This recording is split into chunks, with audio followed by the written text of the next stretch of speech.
Hello there, lovely people. It's Alex from Nintendo Life here. Yes, it's another video where I'm blatantly ripping off the wonderful Stuart Ashen because it's honestly the best way to do this kind of video because we're going to be looking at some enormous tat. And this is just easily the best way to do it, rather than me, point the camera at my face and try and put it in front. It just doesn't work. So we're back at the desk of infinite whiteness because we're going to be looking at this. What is this? Well, this is basically, it's a knockoff GBA SP. To be honest, it's called the GB Station Brighter Backlit Screen. Sorry, no, the GB Station Lite. I don't know whether you can see that. You probably can. I'm looking at a much smaller screen. And yes, so this is basically just a fake GBA SP. And you sort of think, well, that sounds like a great idea. Can it play GBA games? No. No. It's, well, I tell you what, let's have a look at the packaging first. And as you can see here, some classic ripped off bit of artwork there. Nice stuff, and it wraps around. There's a little bit of 3D. Oh, no, it wraps around there, and then this bit wraps around there. So anyway, what does it say on the back? It says GB Station Brighter Backlit Screen. Play all the GB Station Color and GB Station games you already own. Yeah, that sort of suggests that maybe they're trying to get around the sort of, they can't actually say Game Boy, so they're saying GB Station, but it can play Game Boy games? No, it can't play Game Boy games of any kind. Or if it can, you need to, like, mod it or something, I don't know. Enhanced backlit screen for take anywhere gameplay. The English actually isn't too bad on here. Use the AV cable to link up to the GB Station system to the AV in jack for use with TV. Yeah, it says that it's supposed to come with one of these, one of those nice little things that you used to get with camcorders. I didn't. It just came with a charging cable and something else that I'll show you in a minute that I'm fairly certain I may have put to one side. But anyway, let's have a look at this bugger in the flesh as I potentially knock the camera. Yeah. There we go. And I'm pretty sure... Oh, let's get rid of this. Nice. So this is basically everything that comes with the system. It's charging cable. I think maybe there was one other thing, but I don't know whether you can see. It's actually a USB to GBA SP or original DS FAT cable, which is actually quite useful, or at least I think that's what it is. Certainly looks like it. And I think that's what they're, obviously trying to rip off. So why wouldn't they? In fact, no, I'm going to stick this on the floor as well because I don't like things being in the way. You two and you. We've seen this.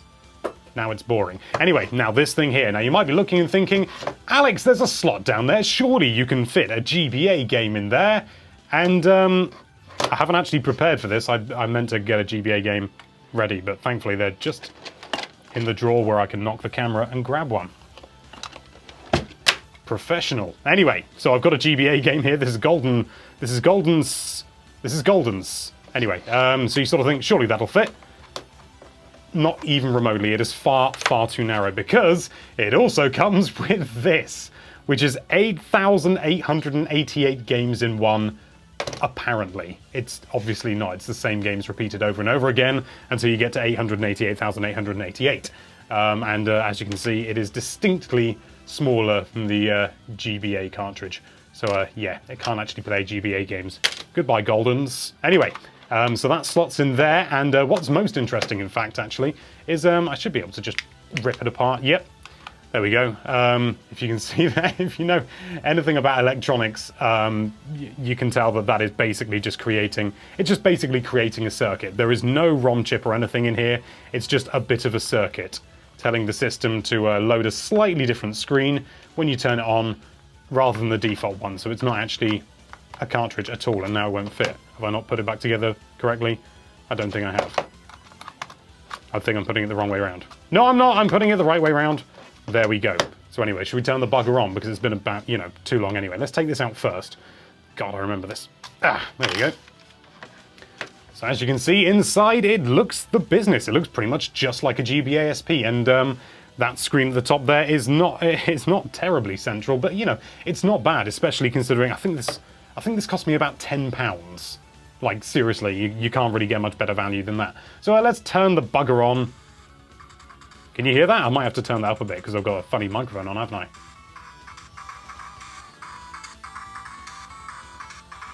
So yeah, basically, let's turn that down now because we really don't need to hear it. Although the sound emulation is pretty crap. But I'll get onto that in a minute. So, yes, I used the word emulation because this is still an emulator. It hasn't got any, like, dodgy, weird games put on it. Because it's an emulator, but you can probably tell it's an emulator for the NES. or the NES if you're American and annoyed at how I say things. But anyway, yeah, it's honestly, as an emulator, it's not terrible. Like, it actually seems to run the games fairly well. The worst thing is probably the screen. You can see sort of banding going across there, maybe. The refresh rate, I don't think, is exactly 60, so it doesn't seem to quite work in that regard. I don't know. But I'm going to play some 3 now. Can you see that? Maybe I'll adjust the camera. Okay, I've zoomed in a little bit, and yes, so we're going to be playing a little bit of 3. Yes, this is obviously Super Mario Bros. 3 or Super Mario Brothers 3, but for some reason it's missing all of that part. I don't know why. Dodgy ROM, basically, I'm guessing. And yes, as you can probably tell, I do have the audio on, but there's no other title music, and I've no idea why. And yeah, it's basically just Super Mario Bros. 3 in it.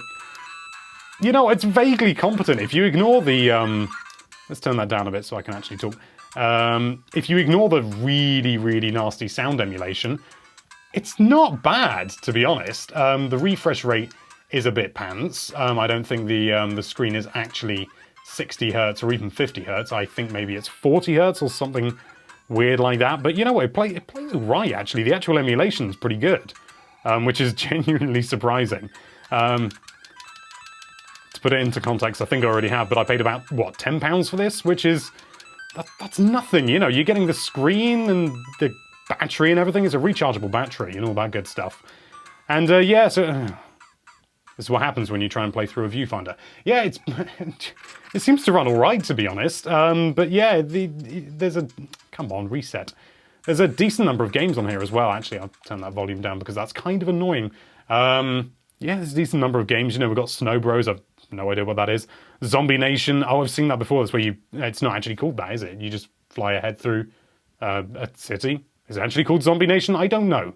I'm also not entirely sure there was a Contra 6, but I could be wrong. Chip Dale 1 sounds good. Super Mario Bros. Yeah, Dr. Mario. It's all normal stuff. And they're all basically... Hang on, no!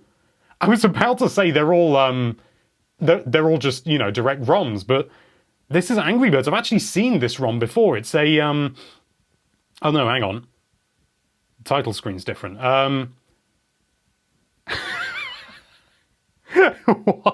Okay, this is definitely not what I was expecting. Basically, the game that I've seen before is a genuine, like, ROM hack that someone's made that emulates Angry Birds, essentially. And that's a wrong word to use in this situation.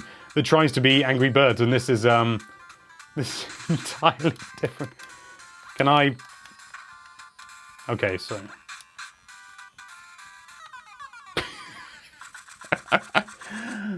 Okay, right, I've no idea what I'm doing, to be brutally honest. I'm guessing... No, that's... Am I supposed to hit it again when it's in position? No?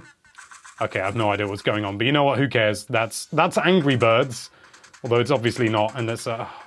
Amazingly, actually, you know, when you haven't got the cartridge in, it reckons it's got 999,999 games in one, which obviously it doesn't, but then the cartridge claims it's got 888,000 in one. That's less than the system offers, and there aren't that many NES games as there are. But as you go, yeah, obviously it goes, you know, you can play Nuts Milk. Let's not think too much about that one. Anyway, yeah, it's... You might be thinking, Alex, why are you doing a video on this? Because I bought that. Basically, you know, let's zoom out and let's have a bit of a story time. So yeah, why am I doing a video on this? Well, simply because I found it absolutely fascinating. Because I've got a real penchant for cheap Chinese knockoffs. I don't know what it is. I think it's fun to see what people do and see what people can try and get away with. And I find it really interesting. Probably comes from watching an awful lot of Ashens, you know, which is where this sort of style of video, I think, maybe not originally comes from, but, you know, that kind of thing. And I absolutely love them. And I bought this because I woke up early one day and just got bored. So I was looking at AliExpress, looking at video game stuff, seeing what they had. And this popped up. And I did hope that it would be able to play GBA games, but that is not the case. That is not even close to being a cartridge slot. So yeah, and you know, I thought, well, I could do a video on this. It's kind of weird. It's a weird novelty, isn't it? Oh, if you close that, obviously it doesn't actually go to sleep because it's really basic bit of kit. But yeah, that's the GB Station Lite. So that's a thing that exists. Yeah, it's it's a weird thing. I'll put a link in the description if you do want to pick one up. Although, can I recommend it? Out of morbid curiosity, maybe. But if you're not actually interested in this kind of thing, then this is going to have a very limited audience. Oh look, Donkey Kong 3, you can play that as well. And yeah, as you can imagine, yeah, there's F1 Race. I saw that on the previous page, I think. Yeah, there's F1 Race, so it's the same thing repeated over and over again. I've just realised you probably couldn't see that. Oh well, because I moved the camera and then forgot about it. But anyway, yes, if you like cheap crap like this, I'm going to do a little shameless plug because I can, then you should check out a thing called Cheap Show, which is a podcast run by people who, as it happens, are friends of Mr. Stuart Ashen. And they are very lovely people. It's a very lovely podcast. You should definitely check it out. Link in the description. And yeah, just do be aware that it's got a bit of blue humour in there. Plug over. There's the battery if you're interested. All right, one quick last thing before I go, because I know loads of people will be asking anyway. What do the L and R buttons do? Well, well, there you go. That's surely answered a bit of your question. Oh, this is that game that you can fail instantly. This another Ashen's thing. This is so weird. So there's a bow. It's not doing anything. This is a really bad example. Basically, they are just L and A. I mean A and B. That's it. It's just the same buttons, but on the shoulders. I don't know why you'd ever want that. Also, they're really, really nasty. But anyway, thank you so much for watching. If you like this video, then why don't you, I don't know, produce loads of really popular videos for that subscribe button and then do some cheap crap because you wanted to. And be sure to check out nintendolife.com for all sorts of lovely Nintendo-related content. Thank you again for watching. Bye-bye.